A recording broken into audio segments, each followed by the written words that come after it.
जय जोहार। छत्तीसगढ़ी प्रमुख प्रादेशिक समाचार के संग मैं स्मिता शर्मा। केंद्रीय सूचना प्रसारण और युवा कार्यक्रम और खेल मंत्री अनुराग सिंह ठाकुर हा आज रायपुर में नेहरू युवा केंद्र संगठन डाहर राखे गे राज्य स्तरीय युवा उत्सव के शुरुआत करीन। ये मौका में केंद्रीय मंत्री हा कहें कि विश्व में भारत के सॉफ्ट पावर ला और मजबूत बनाना है। एक काम खेल संस्कृति और सिनेमा के माध्यम ले हो सकत है। केंद्रीय मंत्री हा युवा मन ले आह्वान करें कि ओमन हा पर्यावरण शिक्षा, स्वास्थ्य, नशा मुक्ति, स्वच्छता जैसन कोनो एक ठन क्षेत्र ला चुन के संकल्प लेवैं कि अवैया 25 बछर तक ओ क्षेत्र में सकारात्मक बदलाव लाए बर अपन हर संभव योगदान दिही। ए मौका में केंद्रीय मंत्री हा रावतपुरा सरकार विश्वविद्यालय में खेलो इंडिया अभियान में 2 ठन केंद्र स्थापित करे जाए के घोषणा घलो करीन। ए केंद्र में कमती ले कमती 2 ठन खेल के प्रशिक्षण के सब्बो सुविधा देवाए जाही।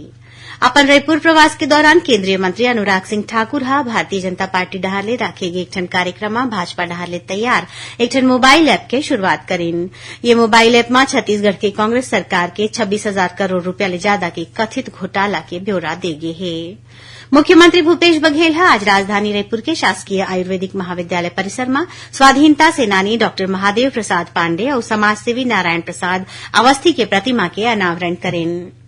प्रदेश के सेवानिवृत्त आईपीएस अधिकारी गिरधारी नायक ला छत्तीसगढ़ मानवाधिकार आयोग में सदस्य के रूप में दोबारा नियुक्ति देगी हवै।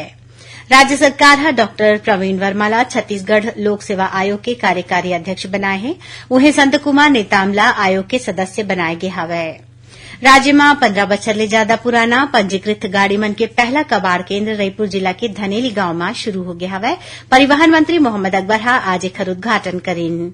राष्ट्रीय सांख्यिकीय कार्यालय रायपुर के क्षेत्रीय कार्यालय डहार ले आज पारिवारिक उपभोग व्यय सर्वेक्षण के प्रशिक्षण बर राज्य स्तरीय सम्मेलन के आयोजन करेगी और जिला रोजगार और स्वरोजगार मार्गदर्शन केंद्र रायपुर में काली 6 अक्टूबर के बिहनिया 11 बजे ले मंझनिया 3 बजे तक जॉब फेयर के आयोजन करे जाही।